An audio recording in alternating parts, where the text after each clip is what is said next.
Hello guys, welcome back to the Code with Hardeep channel. In today's video, we are learn about the modern JavaScript feature ES6 plus part 2. Okay, तो यहाँ पर हम part 2 के बारे में बात करने वाले हैं अपने मॉडर्न जावास्क्रिप्ट के। ओके, तो फर्स्ट बात करते हैं। देखो, अभी तक हमने जितना भी पार्ट 1 पढ़ा है ना, उसके अंदर कुछ कुछ ऐसे टॉपिक्स हैं जो हम ऑलरेडी पढ़ चुके हैं, पर जो ये पार्ट 2 है ना, ये टोटली डिफरेंट है। टोटली डिफरेंट है। ओके, तो फर्स्ट बात करते हैं एरे डिस्ट्रक्टिंग की। एरे डिस्ट्रक्टिंग का मतलब क्या है? ये मेरे पास एक एरे है, ठीक है, and it is size is 3। तो एरे डिस्ट्रक्टिंग को कैसे हम डिफाइन करते हैं? फॉर एग्जांपल के लिए मैं लिखता हूँ कॉन्स्टेंट। कॉन्स्टेंट लिख के ब्रैकेट ABC। ABC लिख के इन तीनों के अंदर मैं अपने एरे को अगर पास कर दूं, तो सबके पास एक एक वैल्यू चली जाएगी। कंसोल डॉट लॉग करके अगर मैं प्रिंट करता हूँ अपने किसको, ए एंड बी एंड सी को, तो इनके पास एक एक वैल्यू चलेगी होगी। तो देखो 10 20 30। ओके, अगर मैं अपने कंसोल डॉट किसको कराऊंगा, कंसोल डॉट लॉग एर, अगर मैं इसको कराता हूँ तो तब भी मेरे पास सेम आउटपुट आने वाला है। ठीक है, तो अब यहाँ पर तुम्हें एक चीज दिख रही होगी। कुछ समझ आया इन दोनों से? क्या क्या डिफरेंस है दोनों के अंदर? ये मेरा क्या है, एरे डिस्ट्रक्टिंग, एंड ये क्या है, मेरा ओरिजिनल एरे। मतलब डिस्ट्रक्टिंग का मतलब क्या होता है तुम्हें अगर किसी को डिस्ट्रक्टिंग का मतलब पता है तो प्लीज कमेंट करो। ओके, देखो मैं तुम्हें बताता हूँ कि डिस्ट्रक्टिंग का मतलब क्या होता है। कि एक एरे या फिर ऑब्जेक्ट में से किसी स्पेसिफिक वैल्यू को निकालना, फिर उनको एक वेरिएबल्स के अंदर स्टोर कराना। एरे डिस्ट्रक्टिंग क्या हुई है यहाँ पर? कि हमने ए बी सी तीन वेरिएबल्स लिए, और उनको, हमारा एरे था, उनको इन तीनों वेरिएबल्स के अंदर उनकी वैल्यूज को स्टोर करा दिया है। ठीक है, जब हमने इनको कंसोल करवाया तो क्या हुआ कि ये तो मेरे एक वेरिएबल जैसी वैल्यू में निकल के आया, बट जब मैंने एरे को कंसोल करवाया तो वो एक एरे की फॉर्मेट में ही निकल के आया। डिस्ट्रक्टिंग का मतलब आता है कि कभी भी किसी भी ऑब्जेक्ट या फिर एरे से उनकी स्पेसिफिक वैल्यू को लेकर किसी वेरिएबल्स के अंदर स्टोर कराना, इट इज डिस्ट्रक्टिंग। ओके, समझ आ गया? एरे डिस्ट्रक्टिंग क्या होती है, और ऐसे ही ऑब्जेक्ट डिस्ट्रक्टिंग होती है। ठीक है, तो जब हम इसका आउटपुट चेक करेंगे तो हमारे पास भी सेम आने वाला है। अगर मैं यहाँ पर कंसोल डॉट कर दूं, कंसोल डॉट लॉग, एंड यहाँ पर यूजर लिखता हूँ, रन करके आउटपुट क्या आने वाला है देखो। अब जो मेरी नेम एंड सिटी थी, इनको क्या करा मैंने, वेरिएबल्स के अंदर स्टोर कराया। ठीक है, ये जो मेरे ऑब्जेक्ट की दो प्रॉपर्टी थी, इनको दो वेरिएबल्स के अंदर स्टोर कराया। जब इनको मैंने कंसोल कराया तो एक वेरिएबल्स की तरह आउटपुट मिला है, बट जब मैंने अपने यूजर्स को प्रिंट कराया तो मेरे को पूरा ऑब्जेक्ट उसका प्रिंट हुआ है, ऑब्जेक्ट की फॉर्मेट में प्रिंट हुआ है। ठीक है, तो ये होता है ऑब्जेक्ट डिस्ट्रक्टिंग। तो यहाँ पर हम क्या काम कर रहे हैं कि ऑब्जेक्ट से कुछ स्पेसिफिक वैल्यू ले रहे हैं, और उनको इन नेम एंड सिटी नाम के वेरिएबल्स के अंदर स्टोर करा रहे हैं। ओके, समझ आ गया? ठीक है, तो एक चीज और समझते हैं। यहाँ पर हमने नेम एंड सिटी दिया, तो हमारे पास ये चीज आई। क्या हम यहाँ पर कुछ और नाम देते? फॉर एग्जाम्पल्स के लिए नेम, सिटी को और क्या कह सकते हैं हम? प्लेस। तो क्या हमारे पास एरर आएगा? चेक करते हैं। तो एरर क्यों आया? City is not defined. Why? City क्यों नहीं नॉट डिफाइंड है? तो यहाँ पर हम लिख रहे हैं console dot name dot city. Okay, I think this, and now cut. तो अब प्लेस इज नॉट डिफाइंड। तो कहने का मतलब क्यों है, ये एरर क्यों आ रहा है? सबसे पहले यहाँ समझते हैं, उसके बाद चलेंगे ऊपर। एक चीज बताने वाला तुम्हें मैं, कि प्लेस इसलिए यहाँ पर आया है क्योंकि इस यूजर नाम के ऑब्जेक्ट के अंदर प्लेस नाम की कोई की है ही नहीं। कंपाइलर ने प्लेस की ढूंढी है, उसको नहीं मिली, उसने एरर थ्रो कर दिया। ठीक है, तो इसीलिए यहाँ पर हमें सिटी लिखेंगे। तुम्हें एक बात याद रखनी है, अगर कोई ऑब्जेक्ट है, उसके अंदर हमेशा वही की पास करनी है जो हम वेरिएबल्स की फॉर्म में लेने वाले हैं। अब नेम एंड सिटीज के ऑब्जेक्ट के अंदर एग्जिस्ट करती है ना, तभी मिली। अब मैं प्लेस लिख रहा था, मेरे को नहीं मिली, इसलिए एरर थ्रो हुआ। बट तुम्हारे माइंड में आई थिंक सो कि ये जरूर बात आ रही होगी कि यहाँ पर क्यों नहीं करा, क्यों नहीं करा? क्योंकि इनके आगे कोई वेरिएबल डिफाइन ही नहीं किया गया है। अगर 10 किसकी एज होती एंड 20 भी वैल्यू होती है, मार्क्स होते एंड 30 किसी की सैलरी होती, तो अगर मेरे को यहाँ पर लिखना पड़ता था एज, मार्क्स, सैलरी। बट यहाँ पर जो मेरे 10 20 है ये एक एरे के अंदर है, इसीलिए ये एक वेरिएबल्स के अंदर इनके अंदर फॉर्मेट में चल गए हैं। ठीक है। अगर मैं यहाँ पर लिखता हूँ डी एंड इधर भी डी लिख दूं मैं, तो क्या होगा? आंसर चेक करते हैं। तो देखो, अनडिफाइंड। अनडिफाइंड क्यों आया? डी तो है ही नहीं इसी के अंदर, इसलिए हमारे पास अनडिफाइंड लिखा आया है। ओके, समझ आ गया? एरे को कोई प्रॉब्लम नहीं हुई। एरे के पास 3 वैल्यू थी, उसने देखा यहाँ पर 3 वेरिएबल्स है, तो तीनों की तीनों वैल्यू पास कर दी। ठीक है।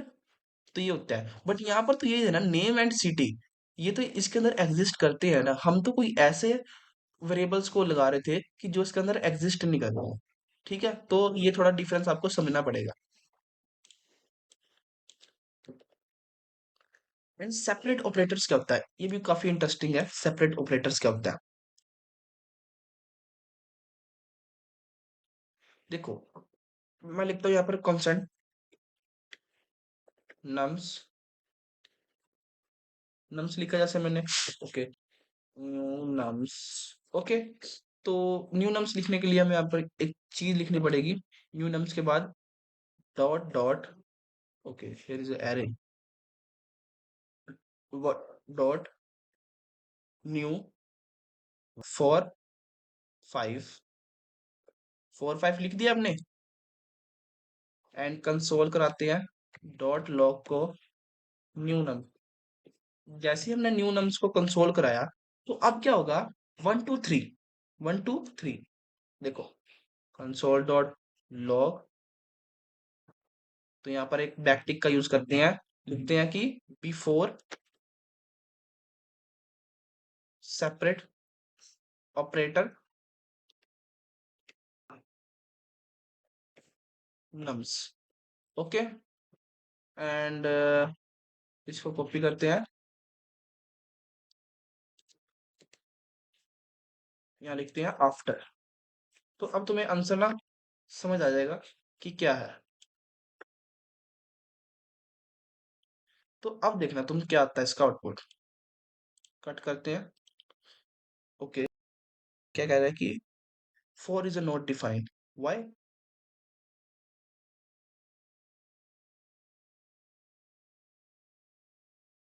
ओके, तो यहाँ पर जो एरर आ रहा है वो इसलिए आ रहा है, यहाँ पर न्यू नहीं जाएगा, यहाँ पर वेरिएबल्स आएगा जिसके साथ हमने सेपरेट करना है जिस वैल्यू को, और यहाँ पर कोमा। ठीक है, तो इसको क्लियर करते हैं। न्यू सम। ओके,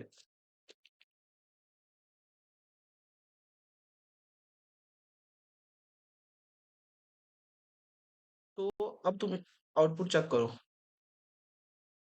ठीक है, आई थिंक ऊपर वाला, इसको कमेंट आउट करता हूँ मैं सिर्फ, इसको ऊपर करते हैं। ओके, सेव कर लेते हैं।